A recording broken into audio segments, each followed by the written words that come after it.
Announce हो गया है।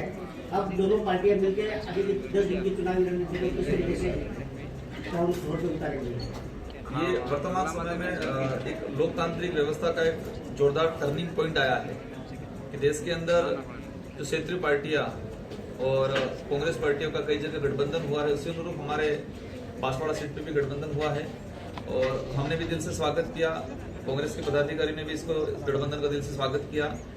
कांग्रेस के हाईकमान ने जिस तरह से डायरेक्शन दिया है सीट को लेके, क्योंकि यहाँ पर परिस्थिति अलग टाइप की बनी थी। आप सब जानते हैं कि कांग्रेस का दिग्गज नेता के रूप में माने जाते थे, लेकिन कांग्रेस के साथ और क्षेत्र की जनता की भावना के साथ खिलवाड़ करके एकदम पलटवार होकर भाजपा में चले गए हैं।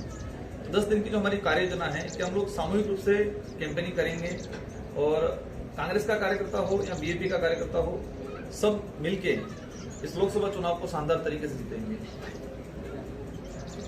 क्या निकट भविष्य में और भी चुनाव में देखो, आपको पता है कि पॉलिटिक्स में कोई परिस्थितियां बदलती रहती है, बिगड़ती रहती है, लेकिन हमें आशा है कि ये परिस्थितियां अनुकूल रहेगी और आने वाले समय में भी मिलकर अच्छा काम करेंगे।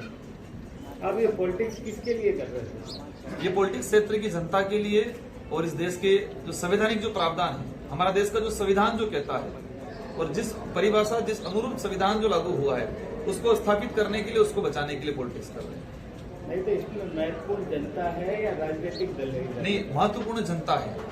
और जिस तरह से जनता के भावना के विरोध में भाजपा ने देश में माहौल जो बना रखा है, जनता की भावना के विरोध में माहौल बना रखा है, जनता में आपस में धर्म के नाम से जो जहर उगला जा रहा है, देश की संवैधानिक संस्थाओं को खत्म किया जा रहा है, इन सारी चीजों से जनता जुड़ी हुई है। इसलिए जनता के हित के ध्यान में रखते हुए गठबंधन हुआ है और हम शानदार तरीके से चुनाव लड़ लेंगे। एक चीज चाहती है कि आपने राष्ट्रपति चुनाव में आदिवासी महिला का साथ नहीं दिया, तो क्या मानना है आप?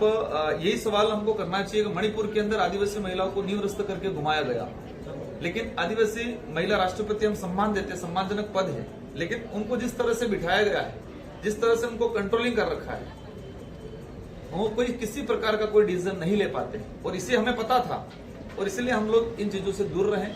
वर्तमान के अंदर भी आप देख सकते हो जिस तरह से राम मंदिर वाला जो मुद्दा हुआ, हम भी रखते हैं आस्था, कोई दिक्कत नहीं है, लेकिन राम मंदिर का निर्माण में जो राष्ट्रपति को नहीं बुलाया, उस समय किसी मीडिया ने सवाल ये नहीं किया। और ये पूरे देश का आदिवासी समुदाय हो, अन्य वर्गों, सबने ध्यान में रखा है कि जिस तरह से भाजपा तानाशाही कर रही है और राम मंदिर को इसे भाजपा का पेटेंट बना के रख दिया है, उन सारी चीजों को ध्यान में रख रहा है। और इस देश के अंदर राम को मानने वाला हो या नहीं मानने वाला हो, सभी लोग समझ चुके हैं और भाजपा की जो व्यवस्था है और भाजपा जिस तरह से चल रही है उसको समझ चुके हैं और इस चुनाव में लोकसभा में बांसवाड़ा ही नहीं पूरे देश के अंदर भाजपा को तरीके से निपटेंगे। मामला दर्ज हुआ तो आपने सरकार से क्यों मामला वापस लेने की बात की? बिल्कुल, हमने मांग करी और 42 मुकदमे वापस भी हुए हैं। 42 मुकदमे विड्रॉल हुए हैं।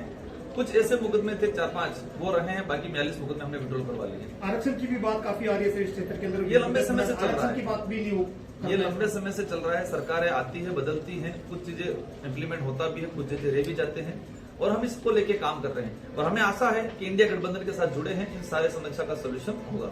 महेंद्र सिंह मालवीय हेलीकॉप्टर से चुनावी प्रचार कर रहे हैं, वो कह रहे राजकुमार जी ऊंट पर आया कहते हैं मैं जीतूंगा चुनाव, क्या कहेंगे?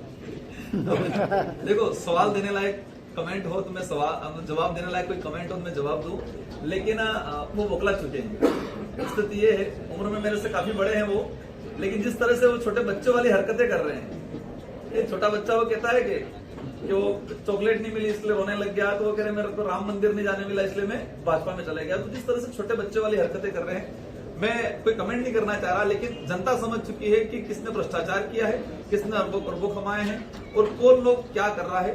आज इनके आप हेलीकॉप्टर वाली रैलियों में देख रहे हो, नरेगा को आधार बना लिया, नरेगा की लेबर को बुला के जबरदस्ती कर रहे हैं। प्रत्याशी का बीजेपी प्रत्याशी का कहना है कि हमारे पास हमारा मुख्यमंत्री है, हमारा प्रधानमंत्री है, अगली बार फिर मोदी की सरकार बनेगी। बाकी प्रत्याशी के पास क्या है? उनके पास न तो एमपी मुख्यमंत्री और प्रधानमंत्री है, एक एमपी क्या उखाड़ लेगा? संविधान की किताब है उसके पास, संविधान की किताब है और ये देश संविधान से चलता है और हर विधायक को, हर सांसद को उसके अधिकार मिलते हैं, ठीक है। और लोकतांत्रिक व्यवस्था में जो विधि का निर्माण होगा उस समय हमारी महत्वपूर्ण भूमिका रहेगी और एक जाए या 2 जाए, लेकिन संविधान के प्रावधान के अनुरूप हम लड़ेंगे और देश की व्यवस्था को बरकरार रखवाएंगे। आपने सर आज भाषण में लास्ट में जय श्री राम बोला, क्या आपका हो रहा है? नहीं, मैंने ऐसा कोई बोला नहीं, मैं इनको मानता हूँ, कोई दिक्कत नहीं है। हम भी मानते किसी की आस्था में कोई ठेस नहीं पहुंचाना चाह रहे। ठीक है, लेकिन जिस तरह से भाजपा ने राम को पेटेंट किया उसका हम विरोध करते हैं। महेंद्र सिंह मालवीय दिग्गज या फिर बच्चे? मैं आप खुद समझ जाओ कि बच्चों वाली हरकतें कर रहे हैं कि मेरे को वहां नहीं जाने दिया इसलिए भाजपा में चला गया।